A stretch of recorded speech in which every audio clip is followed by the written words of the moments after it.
கேள்வி பார்வையாளருக்கு வணக்கம். இன்றைய நேர்காணலில் நம்மோடு இணைந்திருப்பவர் கழகத்தின் ஊடகவியலாளர் தவம் அவர்கள். சார் வணக்கம் சார். வணக்கம் சார். பார்த்தோம்னா தமிழ்நாட்டு அரசியலில் பார்த்தோம்னா ஒரு மிக முக்கியமான முன்னாள் எதிர்கட்சி தலைவராக இருந்த கேப்டன் விஜயகாந்த் அவர்கள் மறைஞ்சிருக்காங்க. விஜயகாந்த் மறைவை விட்டு பல்வேறு தகவல் வந்திருக்கு. குறிப்பாக பார்த்தோம்னா தற்போது கேப்டன் விஜயகாந்தனுடைய அந்த தேமுதிக என்னவாகுன்ற மாதிரியான கேள்விகளும் முன் வச்சிருக்காங்க. உண்மையிலே கேப்டன் விஜயகாந்தன் அவங்களுடைய மறைவை நீங்க எப்படி பாக்குறீங்க?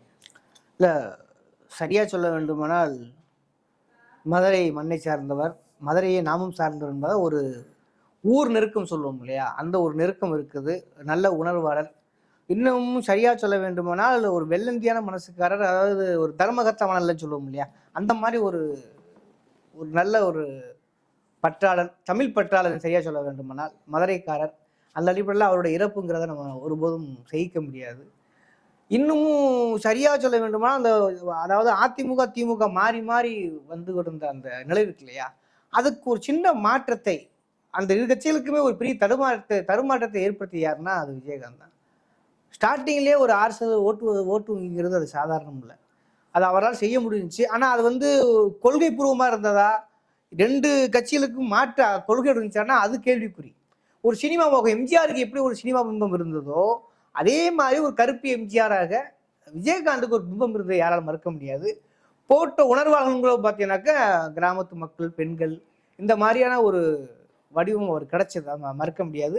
அதே மாதிரி திரையுலகத்தில் பார்த்தீங்கன்னாக்கா எல்லாருமே பார்த்தா அந்த காலத்தில் தியாகராஜ பகவத் ஆரம்பிச்சு இந்திய திரையுலகம் கூட பார்த்தீங்கன்னாக்கா சிகப்பா இருப்பவன் கதாநாயகனாக முடியும்னா ஒரு பிம்பம் இருந்துச்சு.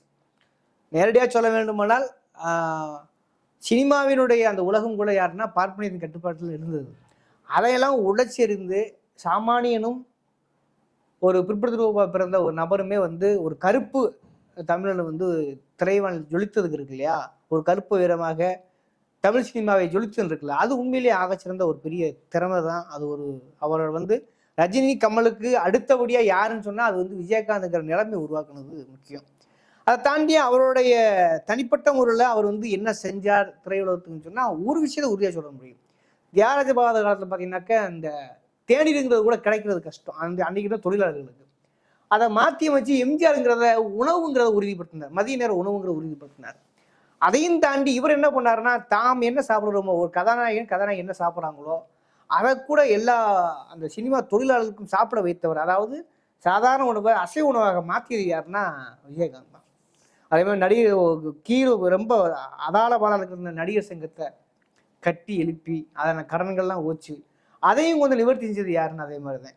அதே மாதிரியா அதிமுக காலத்தில் பார்த்தீங்கன்னா நமக்கு முக்கியமான வரலாற்று நிகழ்வாகவே இது சொல்லலாம்.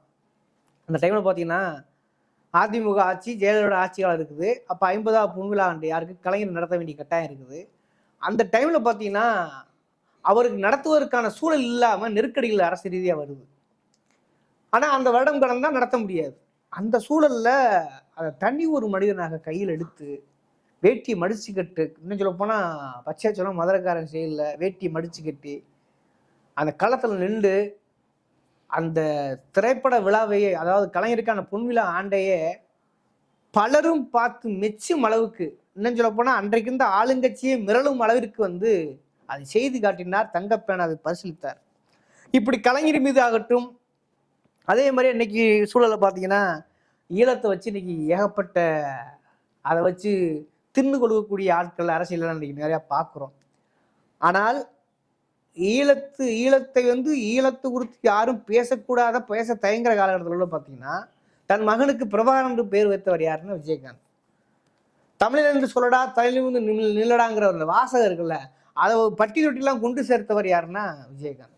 ஒரு தன்மான தமிழனாக தொடர்ந்து பயணப்பட்டவர். அதெல்லாம் தாண்டி ஈழம் கிடைக்கும் வரை இனி நான் பிறந்தநாள் கொண்டாடப் போவதில்லை, இந்த ஈழப்பூருடைய அந்த மனக்கசப்பு உச்சம் இருக்கு இல்லையா, அது நேரடியாக மரணம் வரை நிகழ்த்தி காட்டியவர். அதை ஒரு வரிமொழிப்பு நாள் மாற்றினாரே தவிர பிறந்தநாள் அவர் கொண்டாடவே இல்லை. இப்படி ஈழம் துறந்து தமிழ் பற்று சார்ந்து பார்த்தீங்கன்னா தனிப்பட்ட முறையில் தனிமனித வாழ்க்கையில் நிறைய விஷயங்களை தமிழுக்காக, இன்னும் சொல்லப்போனால் எல்லா நடிகர்களும் கலையுலகம் இந்த எல்லா நடிகர்களும் பார்த்தீங்கன்னாக்கா பிற மொழியில் நடிப்பது எல்லாருக்கும் இயல்பு. ஒரு கலைஞன் மொழியாக கட்டுப்படுறவன் கிடையாது. ஆனால் விஜயகாந்த் மொழியால் கட்டுப்பட்டவன். தமிழை தவிர எந்த படத்துலையும் எந்த மொழியும் நடிக்க மாட்டேன்னு சொன்னதில்லை, உறுதியா இருந்தாலும் கடைசி வரை எந்த முடிவும் நடிக்கல. நீங்க அதெல்லாம் ரொம்ப கவனிக்க வேண்டிய விஷயம். இப்படி தனிப்பட்ட முறையில் அதே மாதிரியா 3 நேரமும் விஜயகாந்தோடைய வீட்டு நடுப்பு அமர்வதே இல்லை. சக கலைஞர்களுக்கு அவர் விஜயகாந்த் வீட்டுக்கு போன சாப்பாடு இருக்கும் அப்படிங்கிற ஒரு நிலையை உருவாக்குனது யாருன்னா எம்ஜிஆர். அந்த எம்ஜிஆர் எப்படி இந்த வெகுஜன மத்தியில் ஒரு இருப்பையும் ஒரு வளர் தன்மையும் இருக்குதோ அது கூட முழுமையா சொல்ல முடியாது. அது எந்த அளவுக்கு அதை அரசியலுக்காக பயன்படுத்தினாலும் சொல்ல முடியும் யாரை எம்ஜிஆர் பொறுத்தவரை. இவர் அந்த அரசியலுக்கு வருவதற்கு முன்னாடியே பார்த்தீங்கன்னாக்க அந்த தன்மையில் அந்த வள்ளல் தன்மையிலிருந்து கொஞ்சம் கூட பின்வாங்காதவர். அதே சமயத்துல விமர்சிக்க வேண்டிய ஏரியா எங்க இருக்குன்னா அதுவும் இருக்கு. அது ஒரு பகுதி இருக்கு. கொள்கை ரீதியாக கட்சியை கட்டமைத்தாரா அப்படின்னு சொன்னா அது ஒரு மிகப்பெரிய கேள்விக்குறிதான். அதுதான் அவர் அரசியல் தோல்விக்கு நான் காரணம் சொல்லுவேன். கண்டிப்பா சொல்ல வேண்டி வரும். அது வந்து குடும்பத்தை மட்டும் குறை சொல்ல முடியாது. குடும்பமும் ஒரு காரணம், மாற்றுக்கிறது இல்லை. ஆனால் அவர் கட்சி வந்து ஒரு கொள்கை இல்லாத, இப்ப தேமுதிகவுக்கான பொருள் என்ன அப்படின்ற தீக்கான்றதுக்கான திராவிட கழகத்துக்கான பொருள் என்ன கூட அவர் தெரிஞ்சு வச்சாரா தெரிய வச்சாரான்னு தெரியல. அதுக்கு உண்டான பண்போடு அந்த கட்சி எங்கனையுமே ஒரு சித்தாந்த வெளிப்பாடோடு ஒரு பெரியாரை தூக்கி பிடிக்கவோ, அண்ணாவை தூக்கி பிடிக்கவோ, அல்லது திராவிட கருத்துக்களை தூக்கி பிடிக்கவோ, அல்லது சமூக நீதி கருத்துக்களை தூக்கி பிடிக்கவோ ரொம்ப முரண்பாடோடு தான் விஜயகாந்த் நகர்ந்தார். அவருடைய அரசியல் துவக்கம் என்பது கொள்கை ரீதியாக ஆரோக்கியமானது இல்லை. அதனோட விளைவு தான் அவர் என்ன அவ்வளவுதான் சொன்னார்னா, வெண்டாடி வேந்தர் பகத்திரிவு பெறுவன் தந்தை பெரியாரை போல் வெண்டாடி வேந்தன் மோடின்னு சொன்னவர் அவர். இது எவ்வளவு ஒரு கேலி கூத்து, எவ்வளவுடைய அரசியல் முரண்பாடு, எவ்வளவுடைய அவருடைய அரசியல் பற்றாக்குறையோட அவலம் என்னான்னு இருக்கு இல்லையா, அதுதான் இந்த இடம். அப்ப பெரியாரையும் மோடி ஒப்பிட முடியுமா? மோடி ஒரு துருவம், பெரியார் ஒரு துருவம். அவரை போய் வெந்தாடி வேந்தனா அப்ப இவருக்கு அரசியல் ரீதியான புரிதல் இல்லை, சமூக நீதி குறித்த பார்வை இல்லை, திராவிட கழகத்துக்கு உண்டான அந்த கொள்கை நோக்கம் இல்லை. அரசியல் என்றால் என்னவென்றே தெரியாத ஒரு தான்தோண்டித்தனமான அரசியல் இருந்தாதான் சொல்ல முடியும். அதனுடைய தான் அவருடைய அரசியல் காலியாச்சுன்னு நினைக்கிறேன். அதுக்கு முத்தாறு போல பார்த்தீங்கன்னா அவருடைய உடல்நலம் பாதிக்கப்பட்டு குறிப்பாக விஜயகாந்தை காலி செய்ததில் ஊடகங்களுக்கு மிக முக்கியமான பங்கு இருக்கிறது. அவரை ஒரு டோர் கன்னடா மாற்றி அவரை ஒரு கேலி சித்திரமாக உருவாக்கி மீடியா அவரை உடல்நலம் பாதிச்சிருச்சு. அவர் எங்கே பேசினாலும் அது பேசும் பொருளாக மாறிச்சு, கேலி கூத்தாயிடுச்சு. அது ஒன்று. அதன் பிறகு பார்த்தீங்கன்னா அதாவது ஒரு அறவாதி கொள்கை இல்லாமல் அந்த கட்சி அழிஞ்சிட்டு இருக்கும் பொழுது அதன் பிறகு தலையெடுத்த அவருடைய மனைவி பிரேமலதாவுடைய இதுதாங்க ரொம்ப மோசமானது. அவங்களுடைய பிஹேவியர் எந்த மாதிரி மோசமானா, அவங்க சும்மாவே அந்த கட்சி கொள்கை இல்லாமல் விஜயகாந்தை வளர்த்து வச்சிருக்கிறார்.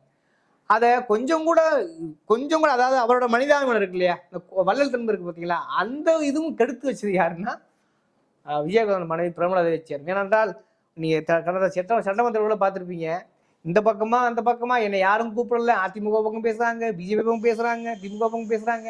எந்த ஒரு கொள்கையை நடுப்பாளர் தாண்டொழித்தனமாக சீரழித்தில் மிக முக்கிய பங்கு வகிச்சது வந்து யாருன்னா பிரேமலதா விஜயகாந்த் அவர்கள் தான் அந்த கட்சியை வந்து எந்த நிலைப்பாடும் இல்லாம எங்கிட்ட சீடுதா போதும், எங்கிட்ட பெட்டி வந்தா போதுங்கிற மனநிலைக்கு உருவாக்கி அந்த கட்சியை மேற்கொண்டு அவர் எல்லா மேடையிலும் பாருங்க, அவர் பேச்சே கூட எந்த ஒரு புரிதலும் இருக்காது. தளரடியா யாருக்கு வேணா மோடியா ஆதரிப்பார், அதிமுக ஆதரிப்பார், எல்லாம் அது ஒரு குழம்பிய கூட்டம் மாதிரி ஆயிடுச்சு. அந்த ஒரு தேக்க நிலையை உருவாக்குறது யாருன்னா பிரேமலதா விஜயகாந்த். அவங்க வந்து இன்னும் சொல்ல போனா நான் ஏதோ அடுத்து ஜெயலலிதா மாதிரி அவங்க ஒரு பிம்பம் நினைச்சுக்குவாங்க. உங்களுக்கு எந்த ஒரு அருகதையும் இல்லாம, தகுதியும் இல்லாம, அர்ப்பணிப்பும் இல்லாம விஜயகாந்த் என்கிற ஒரு பிம்பத்தை மட்டும் வைத்துக்கொண்டு அவர் கண்ட கனவு இருக்கு இல்லையா, அது அயோக்கியத்தனமானது சரியா சொல்லணும்னா. அதன் விளைவாக இன்னொன்று நடந்திருக்கலாம், அது ஏன் நடக்கல, அதுவும் கூட காரணம் பிரேமலதா விஜயகாந்தாக இருக்கும்னு நான் நம்புகிறேன். இவருக்கு பிறகு உதாரணத்துக்கு பார்த்தீங்கன்னாக்க கலைஞருக்கு பிறகு பார்த்தீங்கன்னா ஸ்டாலினை உருவாக்கினார். ஸ்டாலின் விட்டுறதுக்குன்னு உருவாக்கல, அவருக்கான பயிற்சி இருந்துச்சு, அவருக்கான மிசால சிறைக்கு போனார், அந்த அரசியல் தோய்ந்தார், நல்ல கடும் உழைப்பு. அதன் விளைவாக பார்த்தீங்கன்னாக்க கலைஞரோட மகன் மு.க. ஸ்டாலின் இன்னைக்கு முதல்வராக உட்கார்ந்துருக்காரு. அதே அந்த அரசியல் புரிதலோடு, அந்த சித்தாந்த புரிதலோடு, அந்த சமூக நீதி பார்வையோடு தனது எதிரி என்று ட்விட்டர் செய்த ஒரு களத்தில் இன்னைக்கு பார்த்தீங்கன்னா உதயநிதி ஸ்டாலின் நிற்கிறார். இன்னைக்கு பாருங்க, அவர் உதாரணத்துக்கு நீ இந்தியா பூரா ஒரு பெரிய பேசும் பொருளாக மாறி இருக்கிறார். சனாதனம் குறித்து பேசுகிறார். நிர்மலா சீதாராமனே தடாலடியாக நட்பு விட்டு சொத்தா நான் கேட்கிறோம்ன்றார். இதெல்லாம் வந்து அணுகுமுறையில் எப்படி வேணாலும் இருக்கலாம், ஆனா அரசியலாக பம்பரமாய் சூழ்ந்து கொண்டிருக்கிறார். கலைஞர், ஸ்டாலின் உதயநிதினா கூட வெறும் வாரிசாக இல்லாமல், உடல்வழி வாரிசாக இல்லாமல், கொள்கை வழி வாரிசாக திமிர்ந்து நிற்கிறார். யார்? உதயநிதி ஸ்டாலின். 1000 விமர்சனம் இருக்கலாம், விமர்சிக்கிறது யார் வேணாலும் விமர்சனம் பண்ண தப்பு கிடையாது. ஆனால் கொள்கை ரீதியாக டிக்ளேர் பண்ற பாத்தீங்களா, இதுதாங்க. அது போதாம இருக்கலாம். அதாவது பிஜேபியை, ஆர்எஸ்எஸ்ஐ, இவர்களுடைய எதிர் சித்தாந்தங்களை எதிர்ப்பதில் சில சமரசம் இருக்கலாம், போதாம இருக்கலாம், அதுல யாருக்கு மாற்றுக்கிறது இல்லை. அது சரி செய்ய வேண்டும் என்பதற்கு யாரும் மாற்றுக்கிறது இல்லை. ஆனால் இவர்கள் தான் எனது எதிரி அப்படின்னு சொல்றாரு இல்லையா? அந்த திண்ணம் இப்ப பாருங்க, உதயநிதி ஸ்டாலின் அரசியல் வாரிசா இருக்காரு பாருங்க. அது மாதிரி விஜயகாந்த் மகனையோ விஜயகாந்த் அப்படி உருவாக்கவே இல்லை. ஏன் நல்ல நடிகராக நிலைநிறுத்த முடியல?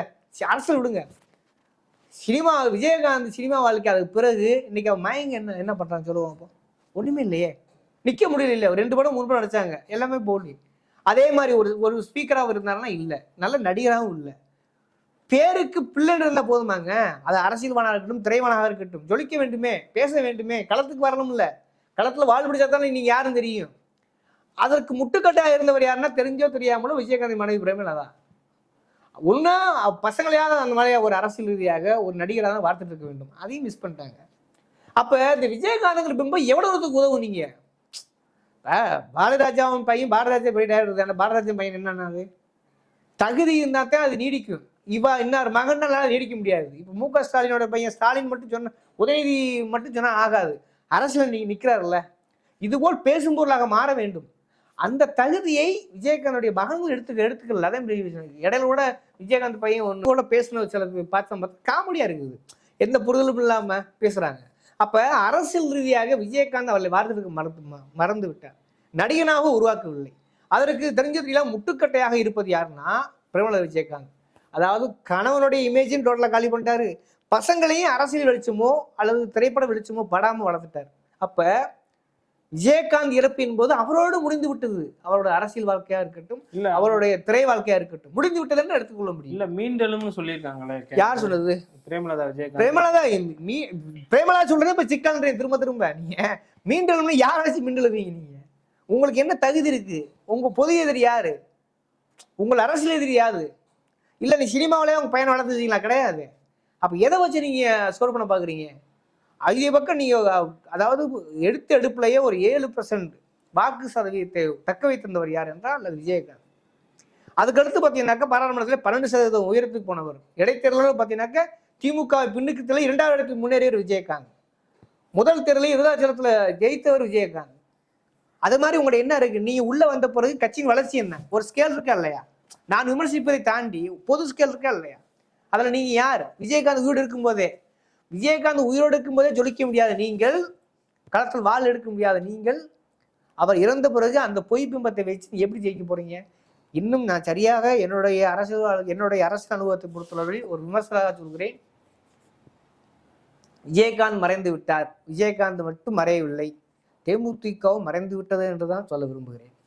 அதற்கு மேல் அதில் பேச ஒண்ணுமே இல்லை. தனிப்பட்ட முறையில் நல்ல மனிதர் இருந்து விட்டார், மதுரக்காரன் அது வேற, நல்ல நடிகர் இருந்து விட்டார்.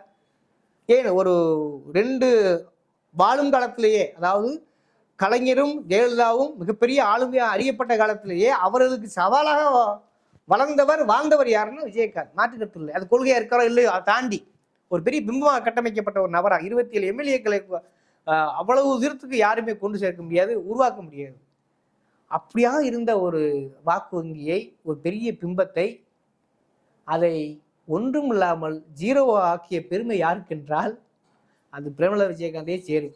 ஜீரோவா இருக்கிறவரை நீங்க என்ன எப்போ ஹீரோ ஆக்க போறீங்க? உங்க தேமுதிகவுடைய கொள்கை நிலைப்பாடு என்ன? இந்த பாராளுமன்றத்தில் உங்க நிலைப்பாடு என்ன இருக்க போகுது? இன்னும் சரியா சொல்ல வேண்டுமா, வரும் காலகட்டத்தில் பாருங்க, அவங்க ஒரு ட்ரோல் கண்டல மாறுவாங்க. விஜயகாந்தை கொண்டதே நீதாமான்ற அளவுக்கு மக்கள் மத்தியில் ஒரு பெரிய மனக்கசப்பும் ஒரு வெறுப்புணர்ந்து வருமா தவிர ஒருபோதும் தேமுதிகவை பிரபல விஜயகாந்தால் உருவாக்க முடியாது. அது முடிந்து விட்டது, காலாவதியாகிவிட்டது. எப்பொழுது விஜயகாந்த் காலாவதியானவரோ, அதாவது அவரோட காலமானாரோ, அப்பொழுது தேமுதிகவும் காலமாகிவிட்டது என்பதுதான் பொருள் என்னுடைய பார்வையில். ஒருவேளை ஒரு 10% வாய்ப்பு எப்படி இருக்குமா என்றால், ஒருவேளை பிரேமலதா விஜயகாந்த் கொஞ்சம் ஒதுங்கி இருந்து தனது பசங்களை அவருடைய ஆளுமைக்கு உட்பட்டு அவராக வளர்த்து கொஞ்சம் கொள்கை பேசி களத்தில் களமாடி எதிர்கட்சிகளை விமர்சித்து வளர்த்து கொண்டால் கொஞ்சம் வாய்ப்பு இருக்கிறது. ஆனால் அந்த தகுதி அவர் வாழுங்காலத்திலே இல்லாமல் இருந்ததுதான் என்பது பெரிய குறைபாடு அந்த இருவருக்குமே. அப்படிலாம் ஒருவனை எதிர்பார்க்க முடியாது. அது ஒரு குதிரை கம்பு கதை தான். அப்படி நடப்பதா எனக்கு தெரியவில்லை. அப்படி நடந்தால் உண்மையிலே உள்ளபடி ஆச்சரியம்தான். ஆக தேமுதிகவை அஸ்தமனம் செய்ததில் விஜயகாந்த் இருந்த பங்கை விட அவர் மனைவி பிரேமலதா விஜயகாந்த் இருந்ததுதான் ஒரு வருத்தத்துக்குரியது. எப்படி அவருக்கு ஒரு ஆழ்ந்த இரங்கலை ஒரு அஞ்சலியை தெரிவித்தோமோ அதேபோல் அரசியல் வரலாற்றில் தேமுதிகவுக்கும் ஒரு அஞ்சலி செலுத்த வேண்டிய கட்டாயத்தில் தான் தமிழக மக்கள் இருக்கிறார்கள். ஒருபோதும் அதுக்கு வாய்ப்பில்லை. மறைந்த விஜயகாந்த் அவர்களுக்கும் அவரது கட்சிக்கும் எனது ஆழ்ந்த இரங்கல்கள்.